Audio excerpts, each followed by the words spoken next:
Hey Dave, how are you? Hey Sal, I'm doing well. How are you doing? Nice to I'm see doing you. pretty nice to see you as well. So yeah, this is exciting. We're going to be doing a talk on anxiety. A lot of people these days, I'm sure, are going through a lot of mental health challenges. And, Dave and I thought that, this would be good for people to hear some strategies that we use to help clients get through tough times and yeah, their mental health struggles. This will be the first part of a two-part episode or podcast. And in the first one, we're going to be talking about anxiety. And in the second part, we're going to be talking about depression. Um, Dave, so you want to tell everyone how you and I met? Yeah, Sal and I have known each other for, I don't know, when did you start at the same club? We started working together in 2011. 2011. Yeah, so we've Yeah, known each other for 10 years now. And yeah, so we're we've been in the fitness and health and wellness industry, myself for 20 years now. mhm, And yeah, so I mean, our philosophies align quite a bit. We definitely both take a sort of a well-rounded, holistic approach to health and exercise and nutrition and mental health and the mind game and the spirituality. So we definitely have some very aligning philosophies. yeah, So I think there's some really good synergy here. But yeah, so yeah. yeah, I Look don't know if you forward want to to. talk. I really do look forward to this. Yeah, every time Dave and I would have discussions on anything, we always seem to exactly be very synergistic with our thoughts, and that's because we both do think holistically. We look at the person from a physical, mental, emotional, and spiritual uh, aspect. And yeah, whenever you do that, uh, it's very, I find it rewarding when you talk to someone who sees eye to eye like that, because it's not a narrow-minded approach where sometimes you can be closed-minded with certain things. And I really like talking to Dave because, pretty much anything is open to discussion without any judgment. So with that being said, let's get started. How would you, you know, first of all, define anxiety? Yeah, so I mean, anxiety is how I would define it. I mean, is definitely a fear-based response. So it's a certain sort of quality of fear that people have that exhibits and manifests in certain symptoms in the body. It could be really tight muscles, or shortness of breath, or tight breathing, or sort of numbness and tingling in the hands, or Mhm. it can really disrupt your sleep patterns a lot. So it's sort of when fear builds up in your body, in your mind, to the point where it's manifesting in physical symptoms or sensations, and they can be quite unnerving. And in the end, it makes participating in life very difficult, and very uncomfortable, and sort of contributes to sort of a pattern of sort of avoiding life, Mhm. and staying away from scenarios and situations, um, that can a person can perceive to be very difficult, but the anxiety rises up and controls and takes over, and Mhm. then you don't have any control over your actions or thoughts anymore, and now you are at the mercy of your anxiety. So it is a fear response. Uh, it is typically generated for thoughts about future scenarios.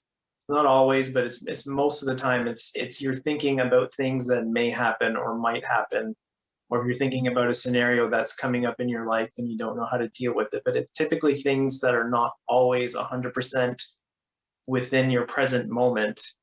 Um, when there's fear in the present moment, that is more fear than anxiety, I would say. Like if someone pulls out a gun on you, That's fear. That's not anxiety. Mhm. There's something happening that's a Because, threat to you. yeah, that's an actual real thing happening in the present moment. It's not something that's projected and happening in the mind. Am I Right, correct? correct. Yes. Yeah. And so in that scenario, fear is there as sort of a protective mechanism uh, Hmm. to help you. But in terms of anxiety, people get generalized anxiety, about different life scenarios and different triggers for different people. But then, yeah, a lot of it is projected onto what you think may happen. And the Hmm. more that builds up in your system and charges in your body, the more uncomfortable the sensations get, and until it can just completely overwhelm you. Hmm. Um, And that, yeah, and that leads to limiting the way you express yourself, right? And yeah, definitely is gonna affect you from, living your life to the fullest and really enjoying life. So it could be quite debilitating. it Yeah, can. Yeah. yeah. No, I totally agree with you. That's a really good definition.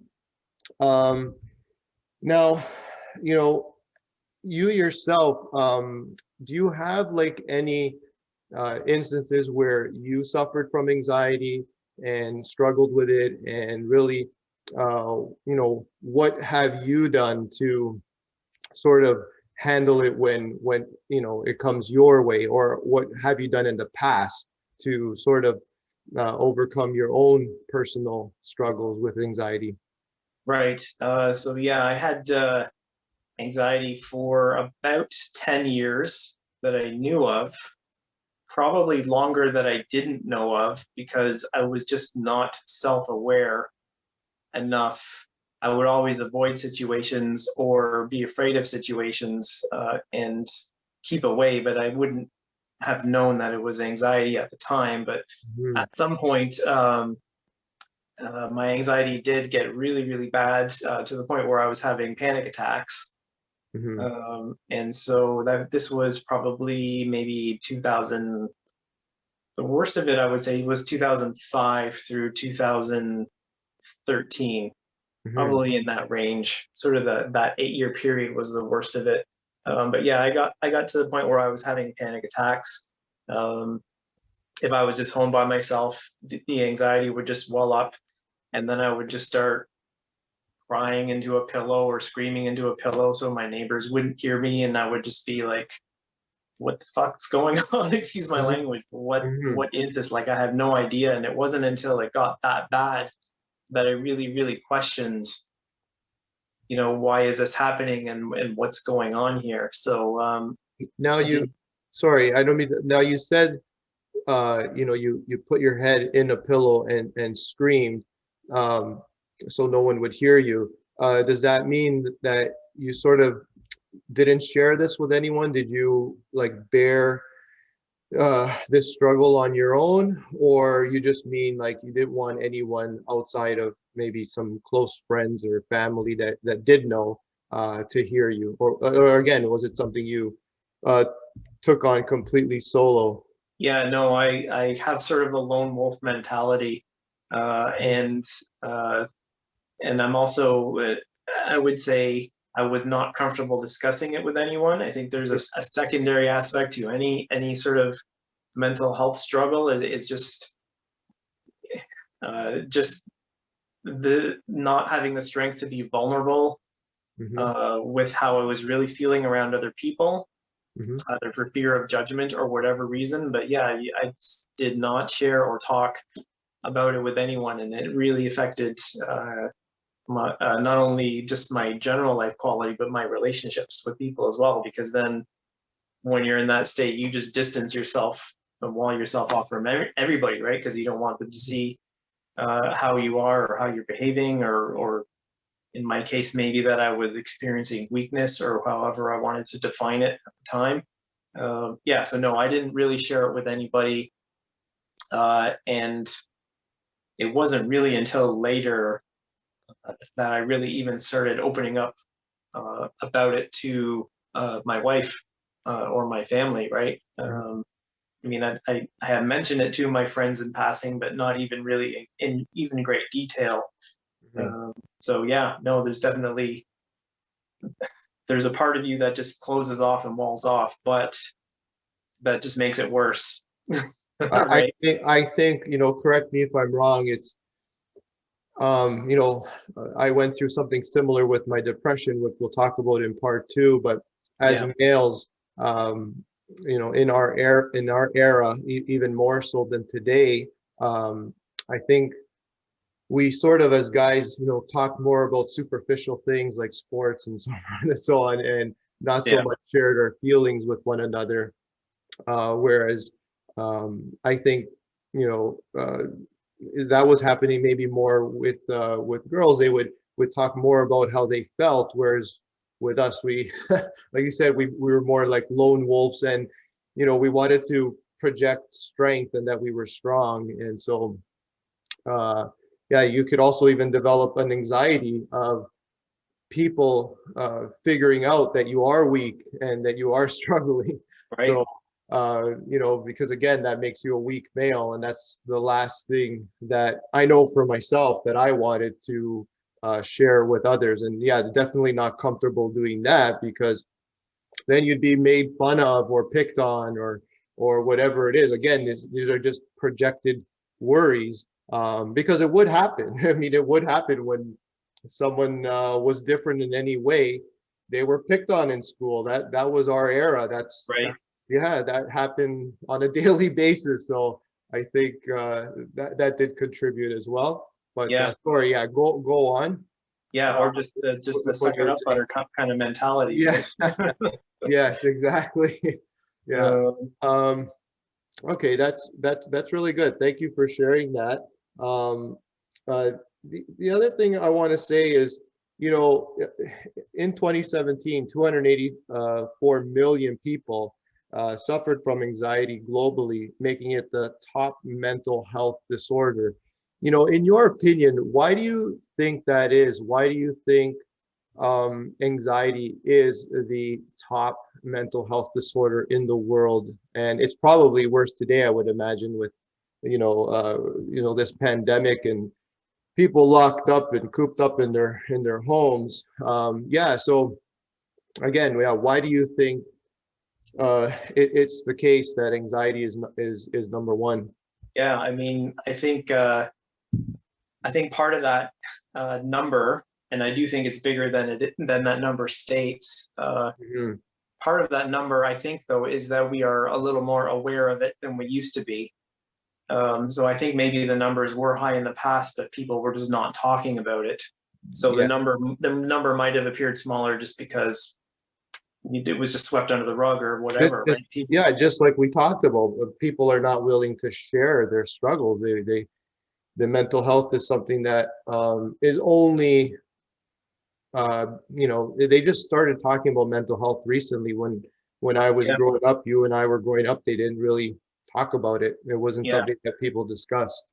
Yeah. So I think there's a few things there. I think part of it is just how society is structured and how it works and how we operate within that society. And what I mean is, even though it's sort of like a paradox, even though we have the internet that connects us in a way that we've never been connected before, it also disconnects us in a way that we've never really been disconnected before. Yes. And face-to-face human contact and in-person contact and having just someone around to give you a hug or have a face-to-face conversation, I think that human connection aspect, I think we're losing it as a society, and that isolates people and it makes them feel alone and by themselves. And the more that, and I mean, this is just where society is going, the greater as technology builds and we come more and more into our own bubble and universe, become more disconnected with people. And I think that in itself creates anxiety. And part of the technology, part of it is that information travels so fast now. Mm-hmm. When something happens in some part of the world, we know about it like within minutes. Mm-hmm. And it goes to the media and the news outlets and Facebook and all of social media that how they want to make their money is by triggering you. Mm-hmm. And so most of what you're going to see are things on the media that triggers you. And part of that trigger is to initiate a fear response. Here's a horrible story. You know, how many, I don't know if you were ever told that story when you were a kid that about, what is it, Chicken Little and the sky is falling? Yeah. And Yeah. it's like we live in a society today where we are constantly bombarded with messages that the sky is falling. Mm-hmm. And that for people who are not sort of centered or strong or able to apply a filter to that message, I think just impresses upon people over and over and over again until you walk around and you see that in every situation in front of you. So I think a lot of it is exposure and how the environment is that we are structured in. And yeah, I think that's sort of like an overall Yes. sort of general sort of big contributing factor. Absolutely. Yeah, I agree with that. I mean, fear is definitely a motivator. So if companies can use it as a strategy to sell their products and services, they're going to use it just like they use sex or whatever, narcissistic type ads, Yeah. right? That yeah, whatever they can to get people to buy their products and services. I also think you touched upon the social media aspect, and a lot of people are viewing these bubbles, as you called them, and a lot of these bubbles aren't the whole picture. You're only seeing the surface. So we have this. A lot of people I find do this. We project what we think other people have that we don't, right? So we see people, posting their best pictures. It could be them on vacation, them whatever it is, having a great time, and we think, oh, they're happy and I'm not. Meanwhile, we don't know what else is going on in their life, right? Right. Yeah. Yeah. And so that's sort of a big picture perspective. But if we narrow it down to sort of the individual Mm, and what goes on there, just in general, I still don't think by and large people are taught how to cope with their emotions mm-hmm. and with stress from a very young age. I don't remember being taught that at all No. from parents or from the environment that I was in, and it was something that I had to figure out by myself. And fortunately, Mm-hmm. there was enough information out there that I could sort of muscle my way through that and figure that out. But it's just in general, we're still very intellectually based. Yeah. We worship the mind and the intellect, Yes. and not that that's not important, but we are also emotional beings. And I think for the large part, we just were not taught how to manage or cope with a very essential part of our nature and our being. Mm-hmm. And so when stuff like that comes up, people just don't have the skills or the tools to handle and deal, right? Yes. Yeah, I remember, when I, after I finished high school, for the first time, I picked up a nutrition book, and it was just mind blowing. I was like, I didn't learn simple things like hydration or, that your body needs certain vital nutrients or anything like that. And and at that point, that was sort of a revelation for me, saying, oh, how much did I not learn in school? Yeah. And Yeah. so it was sort of one of the enlightening phases in my life where I was like, wow, okay, I realized that it's up to me really to educate myself and start looking into how much it is that I wasn't taught and I need to learn and know. And yeah, definitely going through all my schooling years with depression, I definitely felt how the school system, failed me, because that was something we never discussed in those years growing up. So yeah, I completely understand where you're coming from. Yeah. Hmm. Yeah. Yeah. So no, that's good. That's really good. I'm glad you shared all that. The next thing I wanted to ask you is, you know, is there a root cause for anxiety, or is the cause unique to each individual? Right. Or So I'm both, gonna, right? Or is there a bit of both, right? Like yeah, a combination. yeah. There's a bit of both, I would say for sure. I think there's a mental component to it. I think there is what I'm going to call an empathic component to it, which I'll talk about in a minute. There Mhm, definitely is a physical component to it, and I think there's also just part of it is just a learned behavior as well.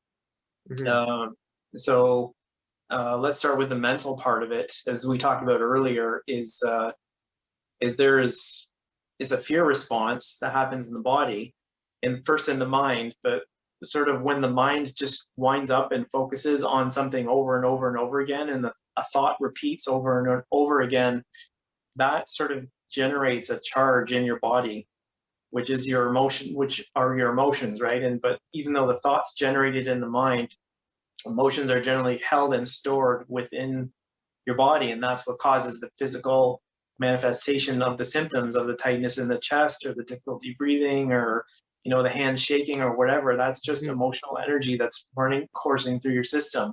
mhm. um, and so that's sort of the mental cause of it, and to get that you have to sort of root into your mind a little bit and see what thoughts are causing that. I want to say for some people there's an empathic anxiety, and this is not something that we could say maybe is clinically diagnosable.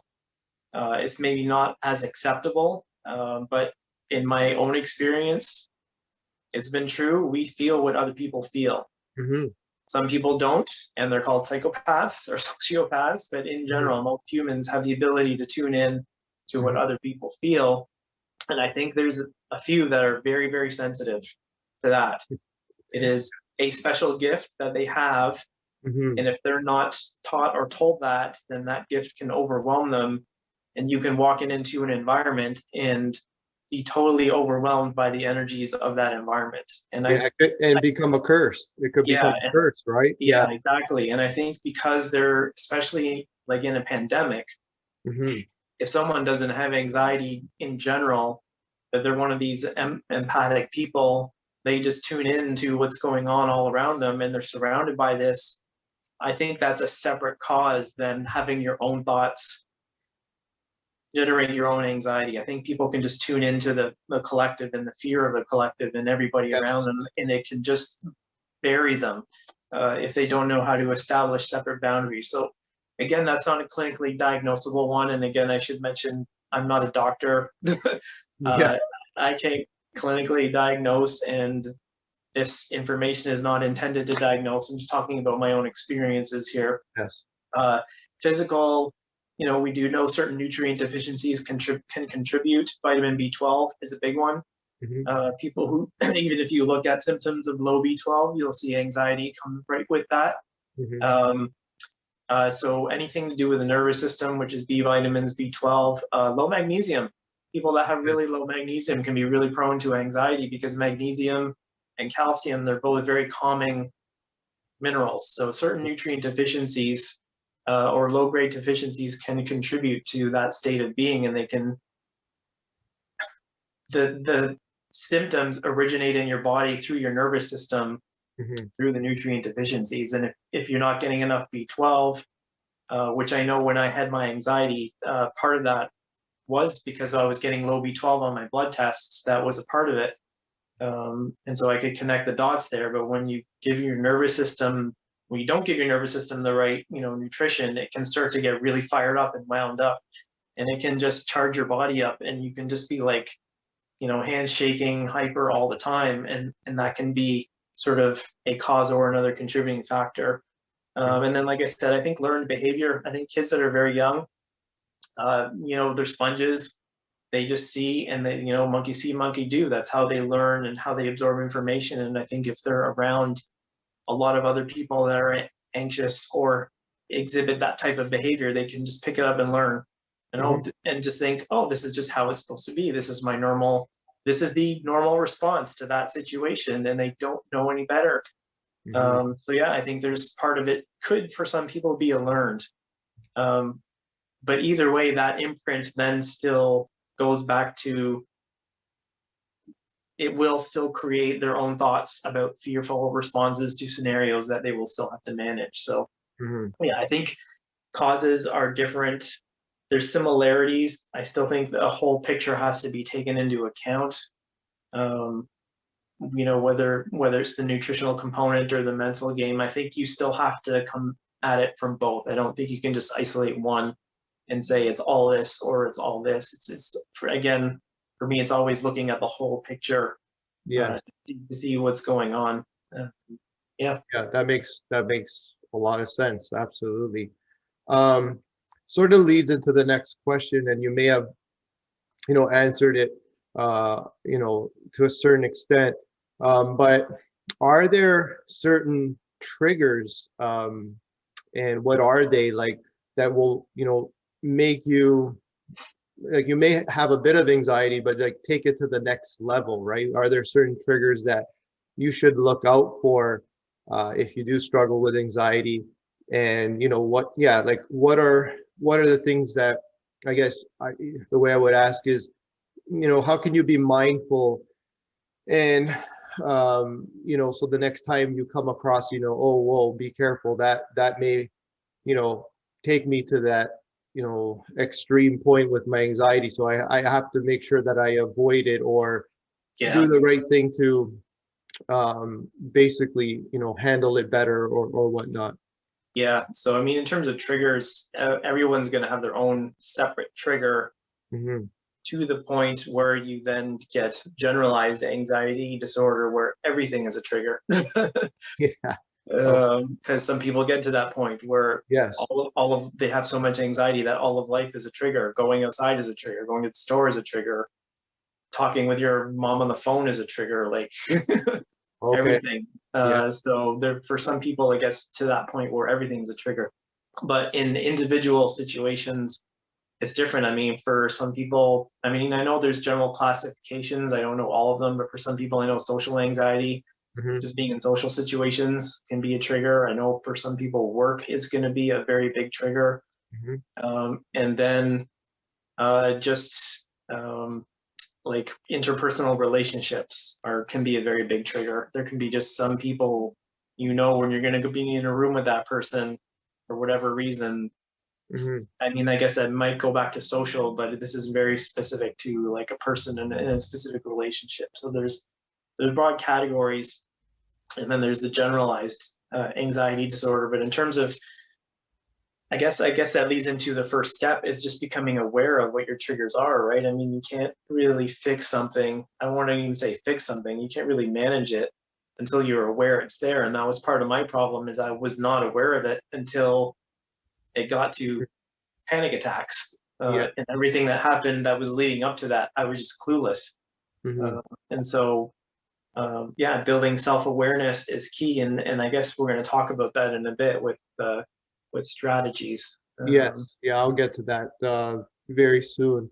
Now, if the one fact that actually caught me off guard was that, women are twice as likely to struggle with anxiety or be affected with anxiety than men. Why do you think that is?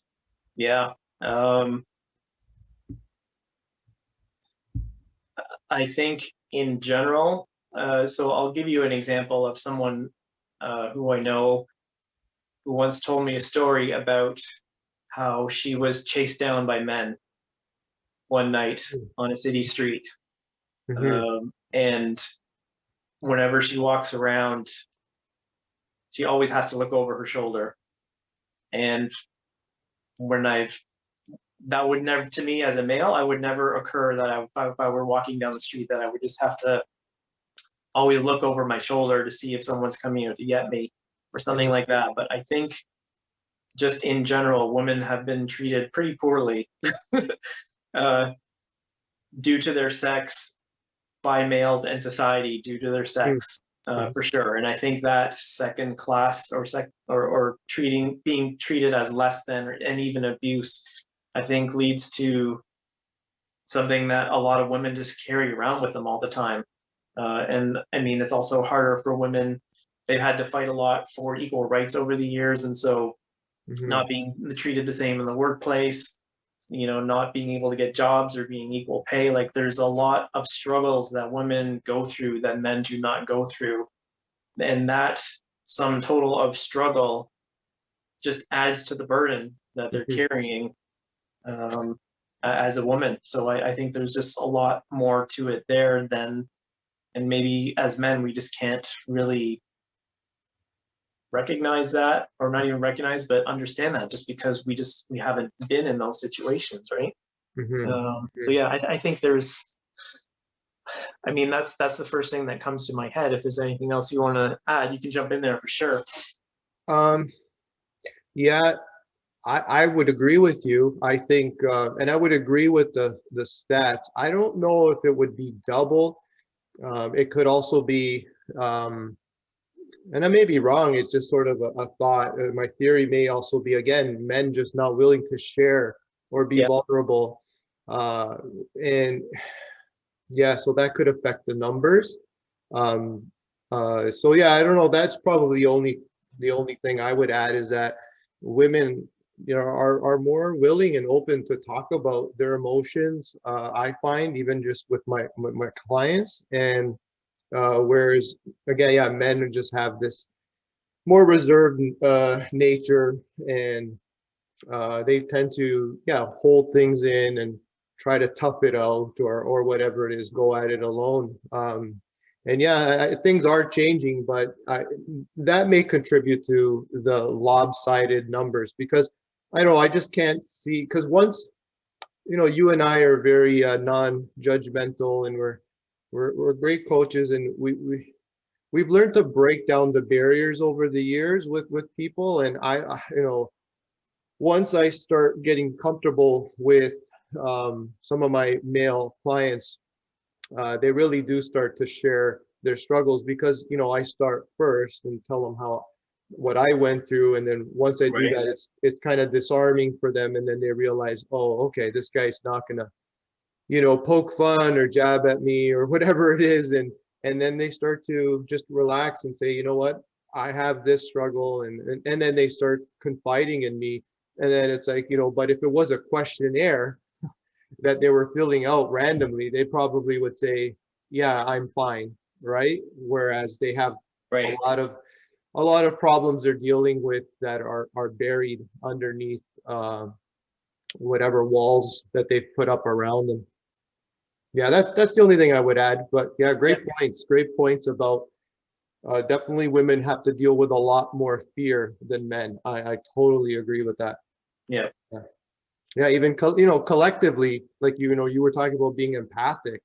Just you feel that, I'm sure, even when a woman hears about it happening to another woman, that story about walking down the street, then they're going to feel that person's fear as well, because they know it could happen to them, or it could happen to one of their friends or whoever, right? And that just, it definitely would trigger a fear or anxiety type response. Now, we were talking about strategies. What are your top strategies for let's start with like a short bout of anxiety. So let's just say you're having a panic attack, and you need to do something immediate. Like, what's the best thing to do? What are your top strategies for that? And then in the second part, we'll get into more long-term and trying to heal from it, or create some sort of bulletproofing for it, right? Where you sort of nip it in the butt before it builds up to that point where it becomes an extreme panic attack. Right. Yeah. So the strategy, I guess, depends on the level that you're feeling, because the thing is, by the time you're getting up to the point where you're having a panic attack, there's no stopping it. And if you try to, it's actually not beneficial. I mean, it's helpful if you look at this as energy that has to be expressed. Okay. Like if you have something that's within you that has to come out. Like we know if someone's in grief, they've got to cry because they've got to express that. If someone gets really angry, they've got to yell and scream because that energy has to be released from the body. And so when you have a panic attack, the strategy there is not to think that anything is wrong with you or that you're broken or something, or that, because I mean, how you determine, how you label what happens is a very strong determining factor about how you progress along your path.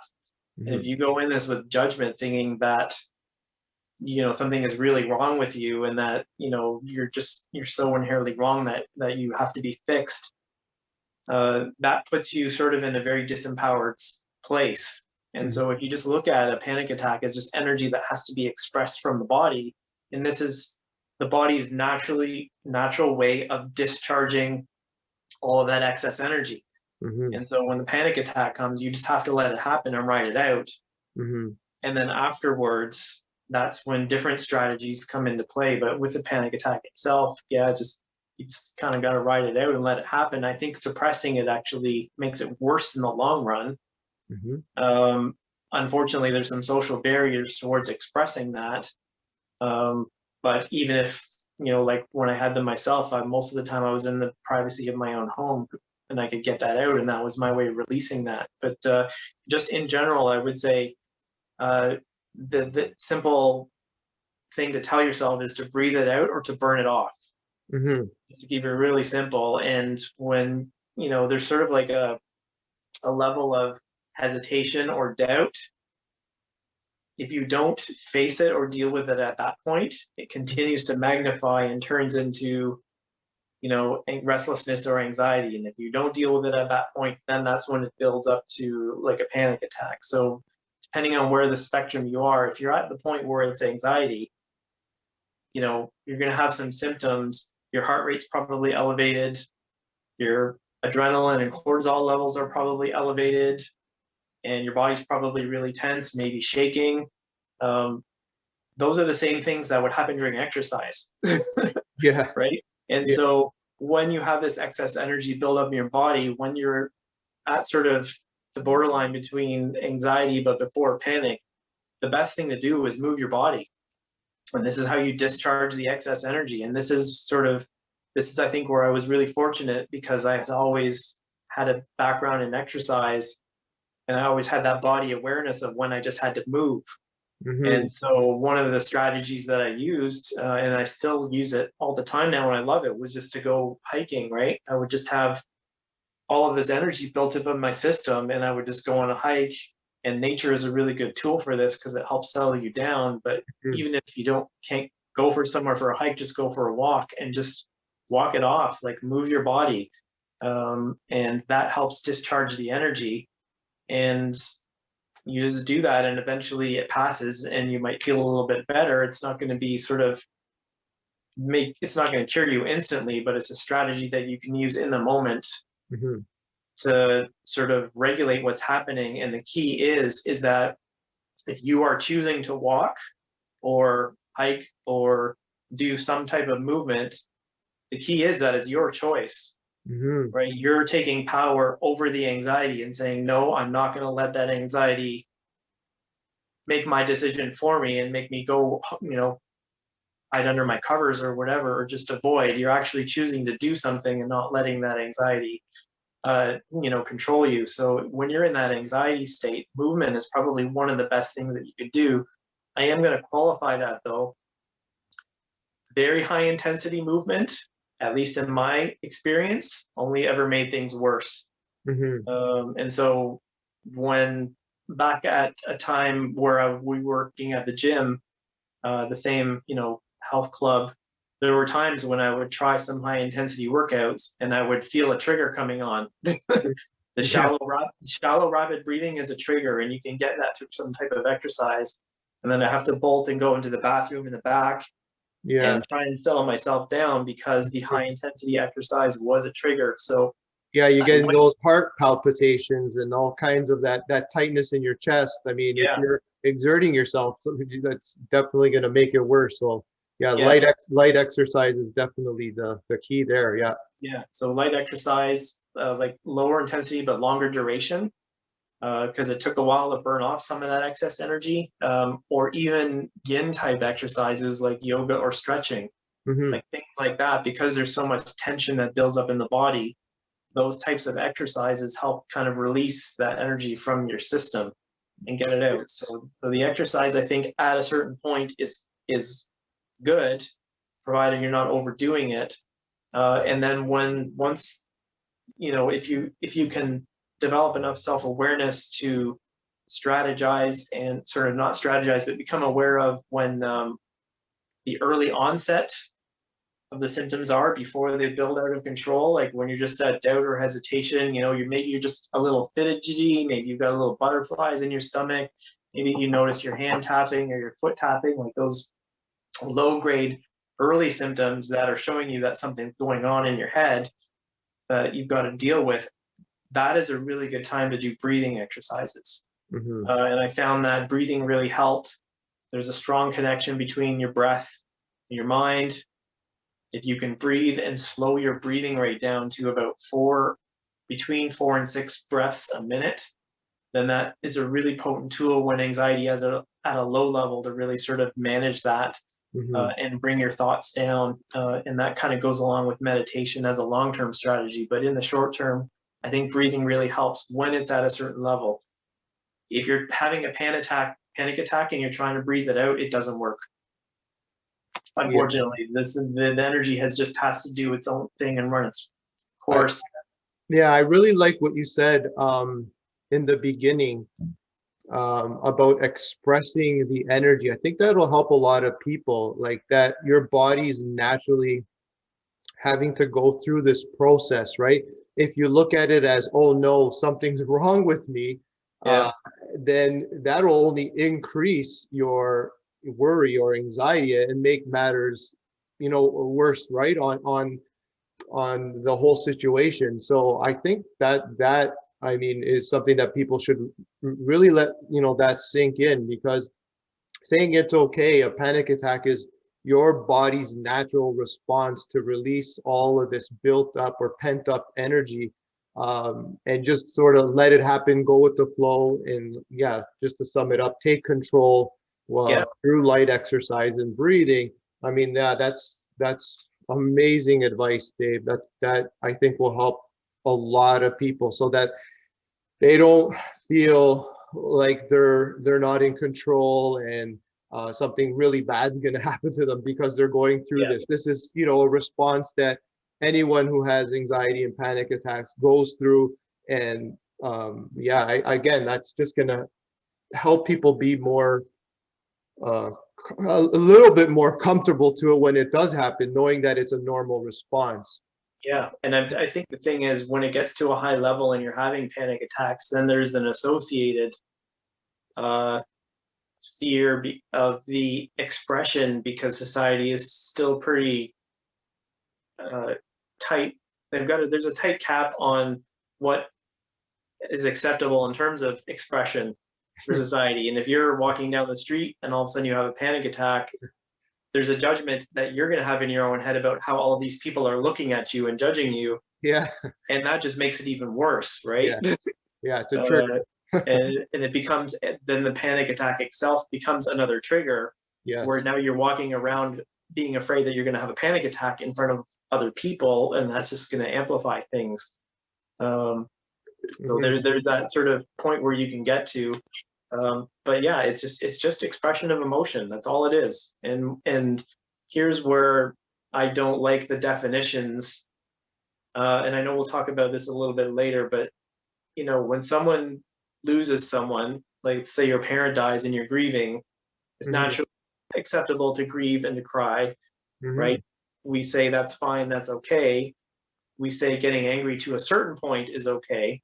Beyond that, we say someone may have anger management problems, but we don't call excessive anger a disease. But somewhere in there, anxiety and depression have been associated with disease.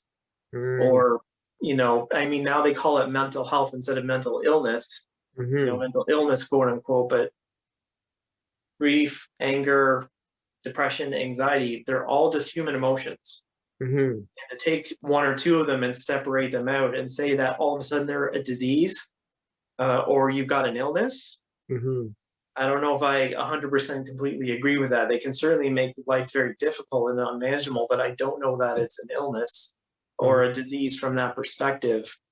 So yeah, I think that just goes back to how you label it. And if you think you have a disease or an illness, instead of just saying this is an emotion, I need to learn how to cope with it, have some tools and learn to master it like any other emotion, then you're approaching it from a different perspective that empowers you rather than disempowers you. Yeah, it's similar, I guess, to saying, you know, someone who's overweight, you know, they're obese. It doesn't mean that they're going to be obese forever. Like, they could do things to change that. They can lose weight and start exercising more often, start eating healthier, and, you know, decreasing their stress, living a less stressful lifestyle or whatever. There's a lot of things you can do to start decreasing your weight.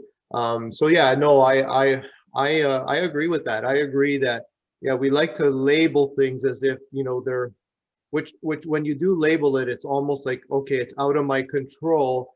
Which would only promote that victim mindset where it's like, oh, I can't do anything about it, instead of, hey, okay, listen, I've let myself go here. I've gained all this weight. I can change this, or I've lost control of my emotional state and I'm getting anxious a lot, or I'm, you know, I'm depressed, but there's, you know, it's up to me. I can change this. I can do something about it. I think that's important. It's empowering, right? Whereas, yeah, if you label it as something that's almost, okay, you have it and then that's it. There's not much you can do to fix it, you know, outside of, you know, looking for some type of quick fix, right? Yeah, exactly. Yeah.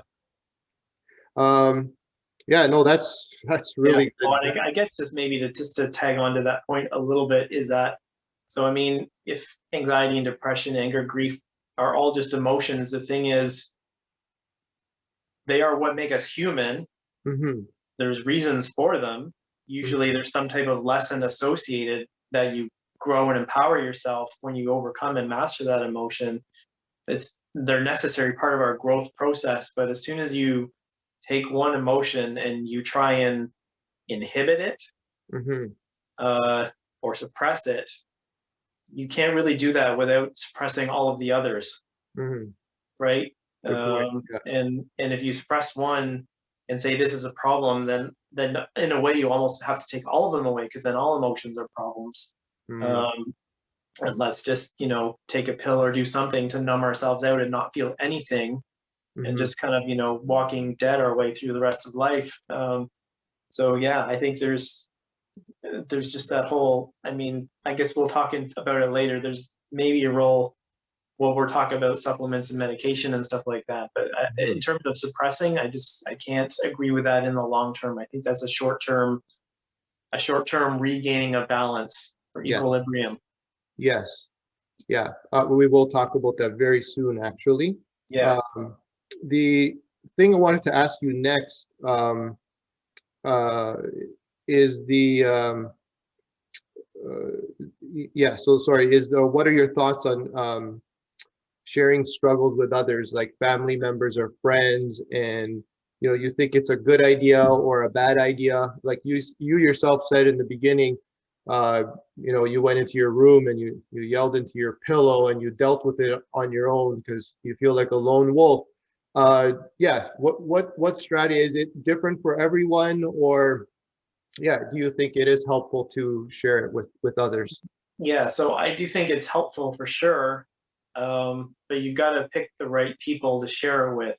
Absolutely. And you've got to make sure there's a high degree of trust between you and the other person if you're going to be open and vulnerable to that point. And you've got to make sure the person doesn't have any ulterior motives other than your well-being. So I think sharing is good. And I mean, I can say definitely I made my process far worse by not sharing. It could have been a shorter, smoother ride had I had some of these tips and tools ahead of time to be able to cope, instead of just trying to figure it out for myself. Yeah, the thing is, people with anxiety, and maybe, I don't know if this is in general, but at least more with me, at least when I had anxiety, I didn't really have a lot of self-confidence. Part of the anxiety was was manifesting because of my own lack of belief in myself and my own lack of confidence. And I guess the risk is someone coming in and telling you everything that you have to do in a way that disempowers you even more. You want to find someone you can talk to and have a coach for sure, but someone who elevates you, someone who brings you up, who builds your confidence, but also pushes you out of your comfort zone.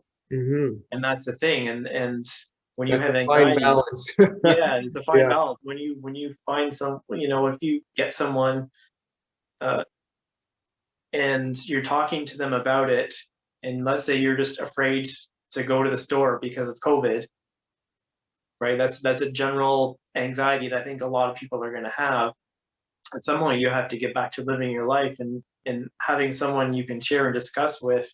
If the person says, "Oh no, that's okay, just stay inside, don't worry about it, therefore you don't have to feel uncomfortable," you're now submitting to the anxiety. You're now giving anxiety that power over you. And if you're constantly telling and exposing your worries to someone who is going to do that, that can actually make things worse. So you do need to make sure that when you're chatting with someone, there is someone who's going to sort of have your interest, but also help you expand your comfort zone there, because that is key to long-term success. Yes. Sure. Yeah. Now, how about, reaching out to a mental health specialist? What do you feel about that? Like someone who's a psychologist, for instance, what are your thoughts on reaching out for help? Yeah, I mean, I have, let me think about how I'm going to word this here.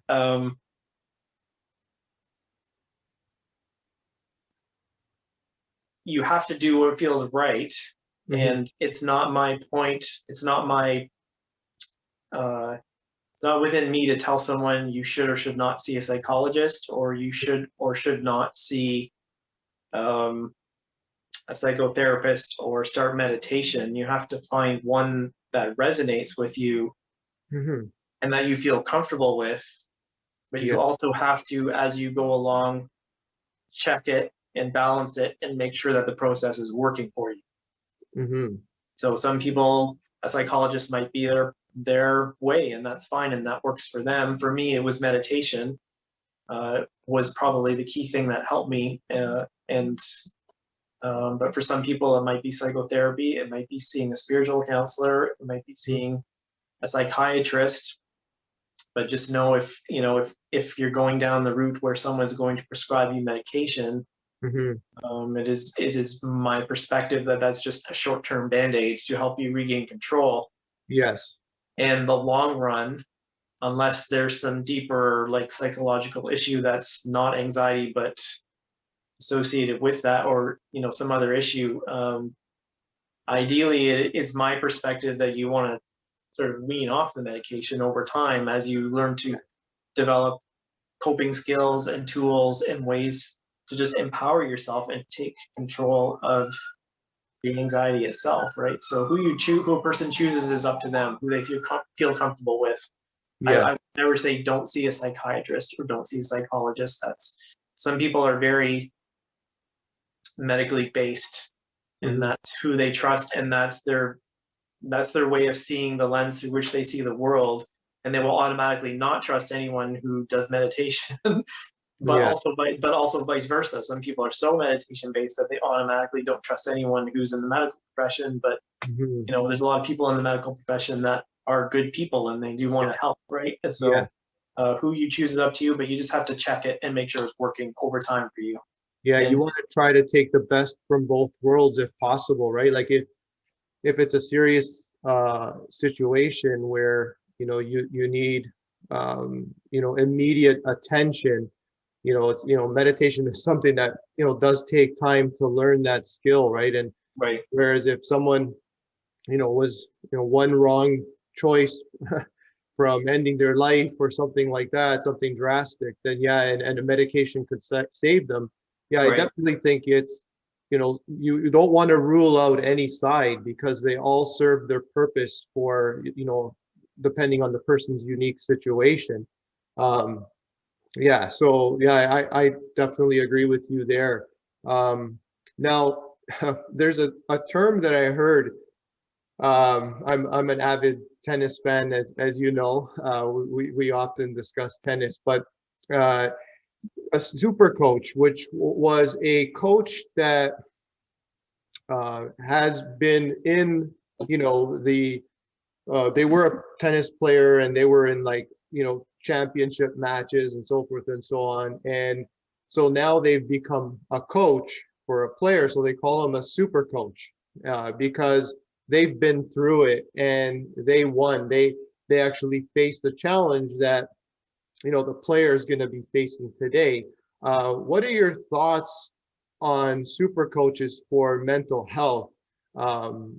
People like you and I who have dealt with, extreme mental health issues and learn to not just overcome and heal from them, but even thrive to the point Yeah. where we're helping others.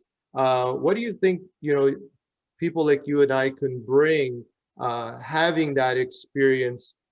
So, knowing exactly how they feel and knowing the struggle and, knowing at least how one way that we overcame it.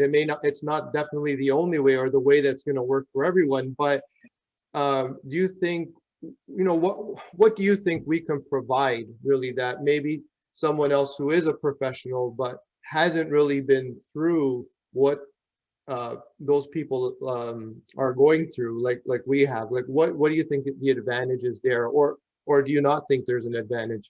Yeah, so there's a couple things. The first one, I think it's the saying is from it's from Taoism, and it's an ounce of practice is worth a ton of theory. Yeah. And there's a big difference between book smarts and real world experience. And having the theory is always helpful, but theory without applied experience, I think, leaves a little bit lacking. And I think when you're looking for a coach, or you're seeking someone and they've been through it, there's a couple benefits there. One, you can get through it because, look, this person has been through it. Right? It provides a light at the end of the tunnel. And when you're in the deepest parts of your anxiety and depression, sometimes that light at the end of the tunnel is not there. Right? Yeah. And for someone else to be there and say, look, I've been through this, there is a light, it provides that belief, even if it's not happening in the moment, that one day things will get better. So just being the example, right? I think that's Gandhi, right? Be the example you want to see in the world. Yes. Put that out there. The other thing I think is authenticity is just so key. There's a level of authenticity and empathy when someone has been there and done that. And there's all these little tiny day-to-day detail things that, you did to cope or manage, or that I did to cope or manage, that you maybe wouldn't get from book smarts. Yes. And just reading the theory part of it, right?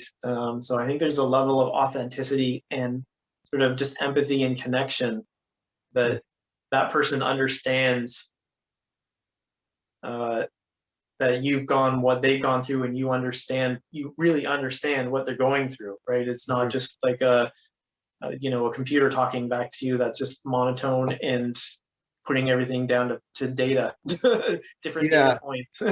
Yeah, it's like you just said, if you feel completely hopeless, unless you experienced hopelessness to that degree, you don't really understand it. And you could read it on paper and say they feel hopeless, and you may think to yourself, yeah, I sort of understand what that feels like from reading it, but yeah, unless you've really truly experienced complete and utter hopelessness, then yeah, it's not the same as like you said, reading about it. No, that's great. Those are great points. Yeah, no, I think that you nailed it. You hit the nail on the head there. So Now, we talked about short-term strategies, your top short-term strategies when you're dealing with a bout of anxiety. Now, I want to talk about long-term strategies. Like, what are some of your top long-term strategies to deal with anxiety, more from a, preventative type mindset where you're, I guess, building a foundation, right, of health and completely bulletproofing, like we said before, yourself. Yeah. So, just to review quickly, we talked about breathing exercises and physical movement Mm-hmm. as short-term Mm-hmm. ways to negotiate, but those also keep through into the long term. So whatever I say is just added on to that. So the thing that helped me the most was meditation, Yes. without a doubt, for sure. So the way I look at it, as I explained before, is there's a buildup of charge in your body, and if you're in the center, the charge builds up, and the more you get off to a bigger charge, the more you become polarized and away from the center. And the center, let's just say, is just being calm and relaxed. Mm-hmm. And so with meditation, you use the breathing, you use different techniques like body awareness to build awareness of those physical sensations, like, tight muscles, shaking, butterflies in the stomach, difficulty breathing, restlessness at night, waking up in the middle of the night with your heart pounding or whatever. You use meditation to really build a strong foundation of awareness of those symptoms, so you can deal with it at the lower level when it's just doubt and hesitation. But it goes more than that, is that a person's state of being can be practiced and trained. Mm-hmm. Right? So if I want to train myself to be calm and relaxed, I can do that through meditation. Mm-hmm. And when you're calm and relaxed, anxiety can't exist at that state because it's so far polarized over to being super wound up and super hyped up. Those states of being are at odds with each other. And so using meditation as a foundation to train yourself to be the eye of the tornado, so to speak, right? Everything around you is like going crazy, but you're in the center and you're calm and you're peaceful. Mm-hmm. And you use meditation to train yourself into that way. So when you go into different scenarios and situations, you can hold your center and train yourself into a state of being where anxiety, the thing is, I don't want to say it will never exist, because like I said, it's a human emotion. All human emotions, they either have to be expressed or suppressed, and we want to express, right? Yeah. And so the thing is, you learn to stay in your center, and even when you're just a little bit off center, because you build that self-awareness through meditation. So you have the skills and the tools either to breathe or to face the challenge or whatever it is that you need to do. So the anxiety will be there to one degree or another, but you will want to train yourself so you're in, relatively in the center, so you know when you're coming off and you can deal with it and cope with it. The other thing is, which we talked about before, is expanding your comfort zone and facing your fears. And this is going to be tough for a lot of people. I think maybe depending on how intense the anxiety is, you have to negotiate what a person can face. So the foundation is building calm and peace within you and anchoring that in your system. But when you can do that, even before you can do that, but when you can do that, then you have to expand yourself back into life. You have to start to go out and live life again. And to do that, you have to be able to hold a relative amount of calm and peacefulness moving into situations. And that means you have to start going to the store, even though COVID's going on. Do what you need to do to feel safe. If you need a mask, that's fine. But you have to face your fears at a level that you're comfortable doing it. Yes. And doing that, and this is the other practice that comes along with meditation, is present moment practice. Mm-hmm. This one really, really helped me a lot. Eckhart Tolle talks about it a lot, and he was a very influential guy in my process. But Mhm. When you got anxiety and you're thinking about the future a lot, or things that may happen or could happen, I'm thinking if I go to the store, I'm going to get COVID. Yes. That's a future event. Even if it's only an hour from now, it's still a future event. But when you're going through that, you look in the present moment. And even after that, you go to the present moment and where you're at, and you just look around you, and you'll see there's a very large discrepancy between what you are experiencing now and what your mind thinks is going to happen. And you Mhm. have to build awareness of this discrepancy, because it's just getting your mind under control. Mhm. And then you go to the store a day later, you want to wait 2 weeks until you get until a negative COVID test, then fine. Then in the present moment, you can say, look, I did that. I Yeah. didn't get COVID. I was Mhm. safe. I was sound. There's nothing that happened. Doing that starts to diffuse the mind and the Yeah. thoughts and the charge that comes with it and all of the things that come along with it.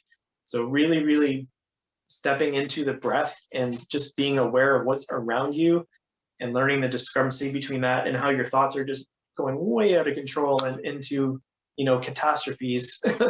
Yeah. As a long-term practice, I think that really helped me a lot in terms of the present moment practice. I, uh, that's very good. Vitality, I think. Before you, I Okay. like what you Yeah. said about meditation. I just want to, uh, uh, express what I feel. Like you said, what I really liked is how you said you're centering yourself, right? And that's true. That's exactly what you're doing. And it is a practice. You're practicing for real life. It's almost like practicing, you know, a certain skill for a sport, but you have to Yep. eventually go out and play the game, right? And in the same way, I feel like what you were saying about the past, the present, and the future, but mostly with anxiety, it's going to the future, is again centering yourself and going into the now. So I just thought that whole thing with meditation and always coming back to the center, or is often said in Chinese philosophy, taking the middle path, right? Yeah. Is just staying in the center. Yeah. It is very, very important to remember when you're meditating, right? And yeah, no, those were great points on meditation. Sorry, go on. You were going to talk about vitality. Yeah. So I think this kind of goes along with any type of um, emotional processing, is that I think a person's emotional processing capability uh, depends a lot on their vitality and how healthy they are. Yeah. And a person that is very tired, and this is the thing with anxiety, because it can stop you from sleeping. So Yes. you get in a cycle where you're not sleeping, and then you're getting tired, and then you're getting more anxiety, and then you're getting more Yeah. tired. Yeah. It just really weakens you, and it makes you exhausted. And so Yes. if your diet is poor, you're not getting any sunshine because you're staying in your bedroom all day or whatever it is. Um, if your vitality is poor, that sets you up for a very difficult road. And so self-care, doing the things you need to do to take care of your body and your health, because emotional processing of any kind requires energy. And that Mhm. energy comes from you. It can't come from anywhere else. And it comes from the food you eat, the sunshine, the water, and sleeping. And so all of the things that you need to do to self-care and take care of your body physically, because the body and the mind have, they affect each other. When one is out, so is the other. So when you do things to keep your vitality as high as you can and as strong as you can, that sets a very strong foundation for having the energy to process what's happening and build upon that. But if Mhm. you're weak and you're tired and you're eating sugar all the time, if you're having stimulants like coffee, that can actually cause more anxiety because they're stimulating. Mhm. uh, and you're not eating you're going 6 hours in between meals, whatever your nutrition habit and lifestyle habits are, they can really have a strong influence on whether you move through the process easier or just very difficult, right? Mhm. So just taking care of your body and your health, self-care, I would make self-care a top priority. And the thing is, this is one of the things that I struggled with, was there's always a constant push from society to make money and work and pay your bills.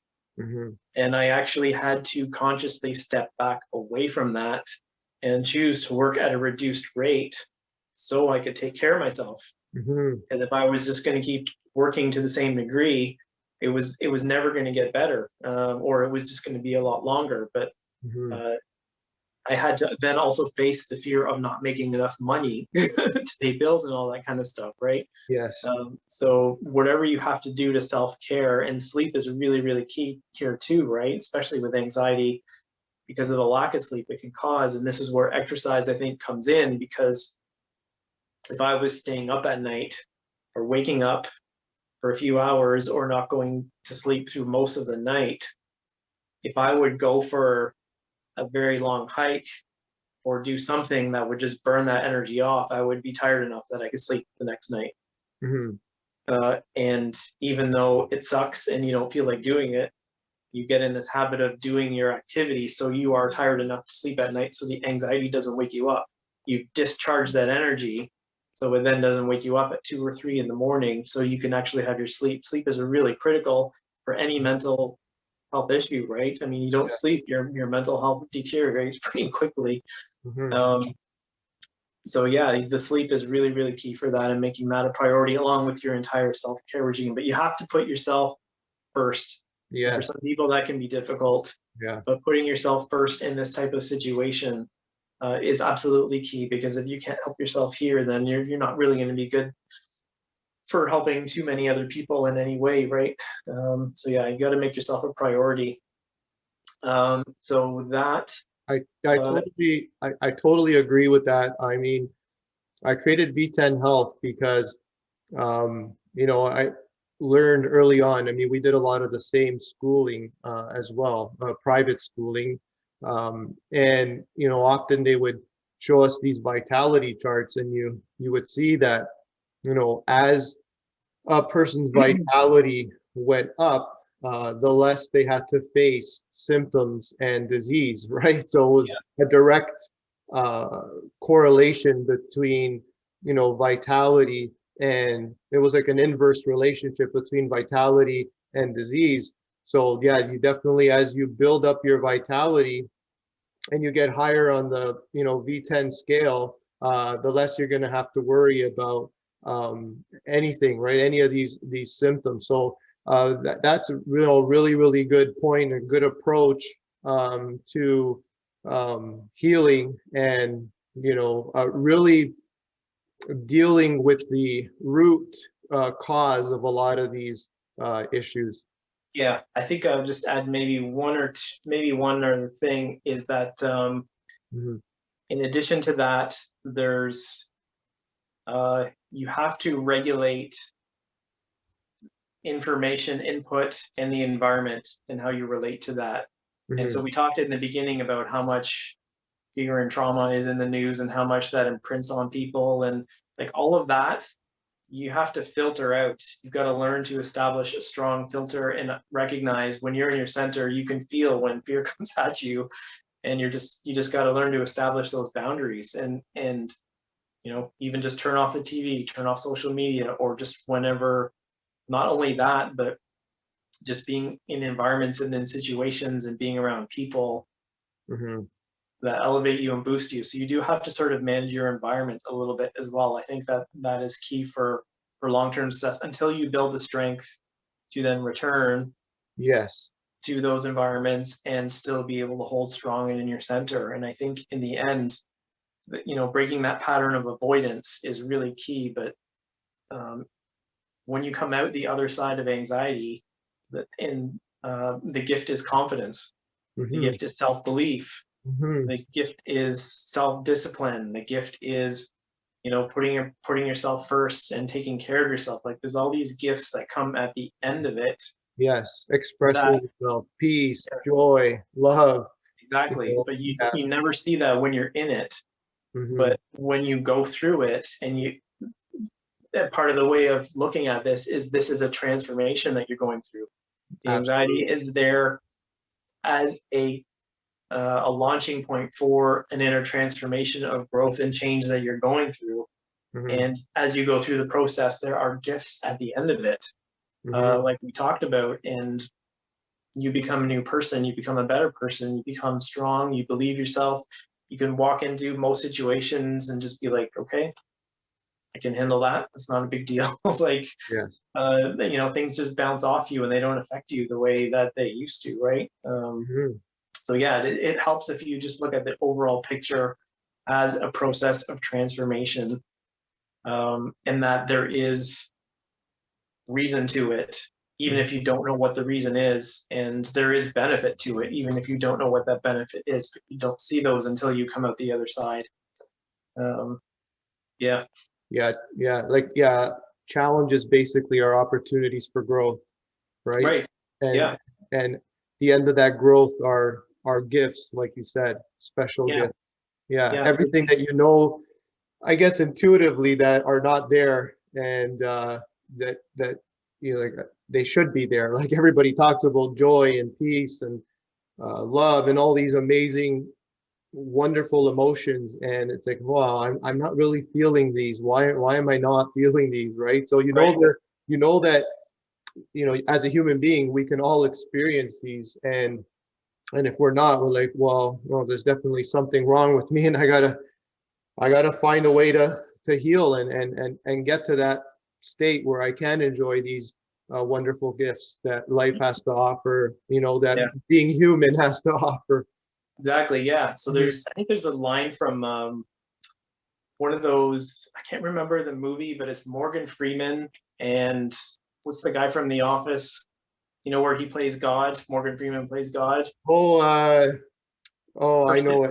first it was Jim Carrey, and then it was Yes, it's no, the Noah's Ark one, right? The yeah. where, So yeah, Morgan Freeman has a great line in that movie where he says, you know, if you need to develop patience, do you think God is just going to give you patience, or is he going to give you a line and make you wait for an hour? Right? exactly, yes, Something like that. I don't think that's the exact quote, but to yes, develop those qualities, you have to be tested, yes. and that's part of the test and the challenge, right? Is Mhm, going through this, and mhm. that's just how the process works. Yes, yeah. No, I totally agree with you. I think it's just like lifting weights. If you want to become stronger and develop a physical body, you're going to have to break through all the resistance that, whatever you do, whether it's the bar or the weight you put on the bar, the dumbbells, you're basically overcoming resistance. And the stronger Right. you get, if you want to get stronger, that resistance has got to get greater and greater. And it's the same thing, right? Uh, Yeah. yeah, definitely. That resistance equals growth, or challenge equals growth. So don't look at it as it as a negative. Yeah. And Yeah. so I guess maybe the last thing I have for the long-term bulletproofing, Hmm. and again, this is not for everybody. Hmm. Everybody's different in how they want to approach this, but we haven't really talked about the spiritual aspect of that yet. Yes. And there's a point when you reach your lowest low. And for me, I had anxiety and depression. Hmm. It was both. I Yeah. would cycle back and forth between Yeah. both. Yes. When you're at your lowest and you just want to like cut your throat or slice your wrist or take some pills or whatever, Hmm. there's a point that you get to where you have to open yourself up to more than just you. And this is where a lot of strength can come from to carry you through the process. Hmm. So this is where the spiritual component of it can come in and be of tremendous value. You have to be willing and open to that. In the beginning, I wasn't for a long time. And it's like I had to go through that much suffering to crack my own ego, Yes. right? And Yeah. just be like, okay, fine, I surrender. Yes. I don't know what to Absolutely. do. I'm lost. It's hopeless. I don't know where to go. So I'll just let go, right? You just let go and let God, I guess, is the thing, right? And Hmm. there's a point when you're at usually your lowest low, which is where, finally your ego breaks and you just start to open up to that, Yes. and finding a spiritual source of strength in connection to something that is greater than you, Hmm. that is also you or in Yeah. you, Yes. but is more than just your body, mind, and emotions, right? Your spirit, your soul, or divinity, whatever you want to call it, Mhm. being able to connect with that and surrender to that, Mhm. and letting that be the strength for you to Mhm. carry you through can Mhm. be really, really beneficial, because the thing is, whatever that is so much more immense than whatever your anxiety is. Like Mhm. it's like there's no comparison there, and that is just so overwhelmingly loving and strong and compassionate. And if you can tap into that and let that in you and flow through you, Mhm. that source of strength really, really keeps you going through the process. But unfortunately for me, that didn't happen until I was at my lowest low. Same uh, here. yeah, Same here. That was we'll go through it in part two, but yeah, that was the last straw for me, really the last thing that I tried, and I actually didn't even think it was going to work. It was sort of a desperation, yeah, move. And I didn't even, like I said, I didn't even believe it would work, but it made all the difference. Yeah, so definitely an important part, because I feel like a lot of people, and this is regardless of if they're religious or not, because I that's the mistake that I made, was thinking that religion and spirituality were the same thing. Now it could right. be for some people, but for me it wasn't. And yeah, anyway, so that was the last part, because I really didn't like dogmatic religion. And I pushed spirituality away because I tied it all in together. And yeah, like I said, it was literally the last stone that I unturned. And fortunately I did, because if that didn't work, I was definitely a goner. Yeah, Yeah. yeah, same here. Right. Yeah, that's how desperate you are. You just, okay, fine. I've tried everything that the ego has told me to try. Now it's time to surrender to something bigger than myself, because I can't figure this out, right? So Right. yeah, that is definitely one of the major steps to conscious unity, and integrating spirit into your life, which is uh, definitely a superpower to have, Right. Yeah. for just for everything. Which again, we'll talk about it more in part two. Now, there's another stat I wanted to talk to you about, and that is, children from the ages of 13 to 18, they show that 25% of them are basically struggling with anxiety.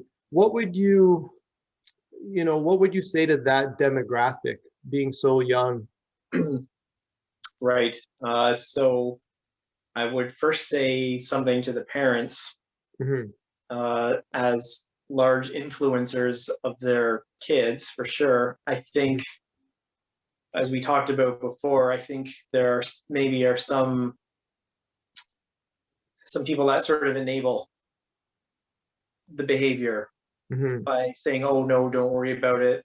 Just don't do that. Avoid that. Just they just sort of try and parents instinctively want to protect their kids, but Hmm. sometimes they try and put them in bubble wrap, and that doesn't help." If I can say it bluntly. So for parents, they have to make sure that um, they have to realize sometimes how much their worry imprints on their own kids. Hmm. And when you worry about your kids, it's just instinctual and it's natural and that happens. But that is your worry, not your kids. Hmm. And so if you have someone that you're around a lot for 5, 10, 15 years, and you're constantly worrying about that person all the time, just think about what effect that has on that person's, what happens to them and their well-being if they're not strong in their, which kids usually aren't. I mean, some are, but not all are. Most just imprint, the environment imprints upon them. And if you're, since so much of communication is nonverbal, and kids will always pick up on that, you're basically, the message you're sending them is, I don't believe in you, I don't trust you, the worst case scenario is going to happen, you're going to fail. Like, that's what worry is. You're just putting all of that onto your kids. So as a parent, you really have to make sure you negotiate that with yourself, because that's going to have a large influence on how your kid responds and behaves in certain situations. Yes. So you've got to instill confidence in them. You've got to tell them you believe in them. You've got to tell them, you know, they can handle this.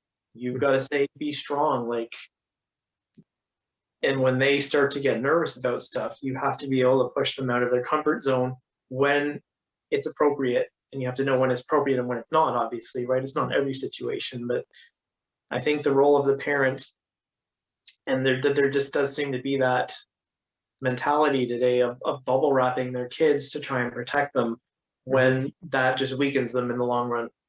Yeah, over nurturing instead of giving them a bit of nature. Yeah.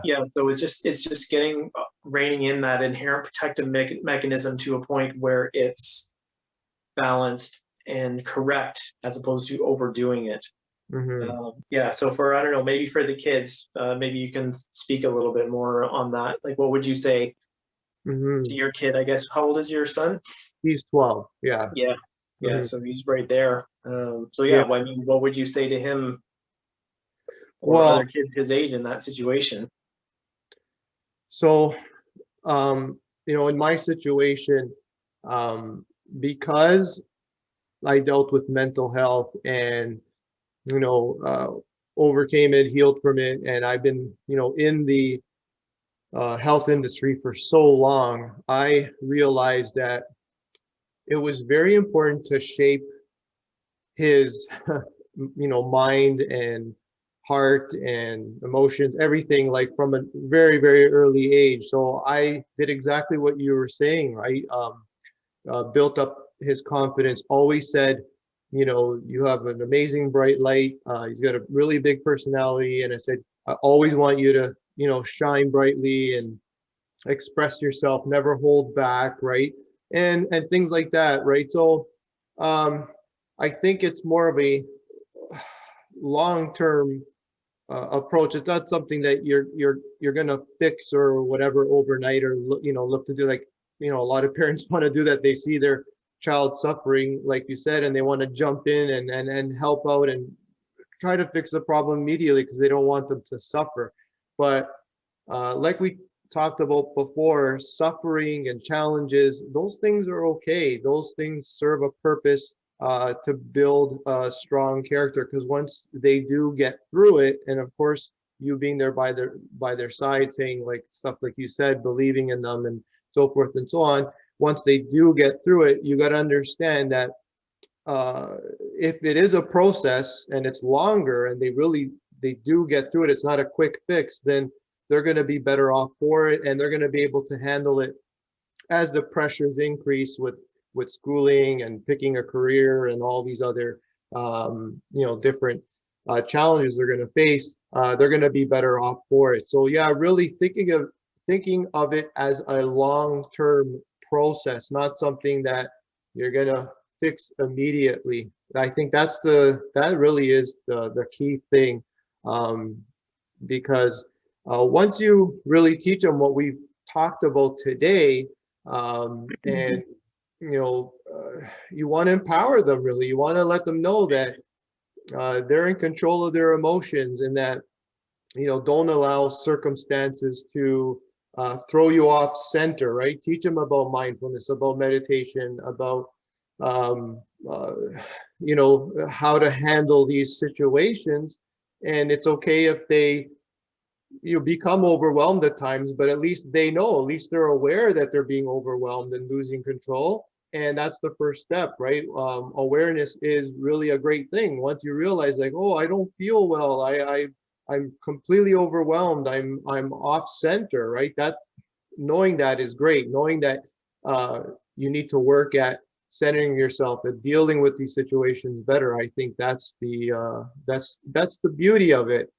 So again, just don't try to fix it right away. It doesn't work that way. Let them go through the long process, and over time they will bulletproof themselves. With bulletproofing, there's no quick thing to do, right? It really is a holistic approach. That's my point. It's making sure they're fed properly, getting all the nutrients, making sure that all their needs are being met, right? And when you do that, they're moving enough. We know how many, like a lot of kids now are in front of screens, right? Whether playing video games or on YouTube or whatever it is.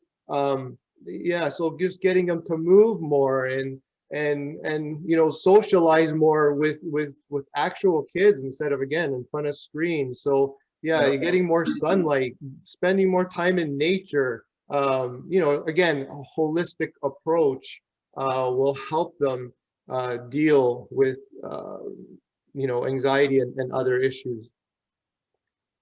Yeah, so really that really sums it up, Dave. I think this was a very helpful and enlightening, I'm sure, for a lot of people who are struggling.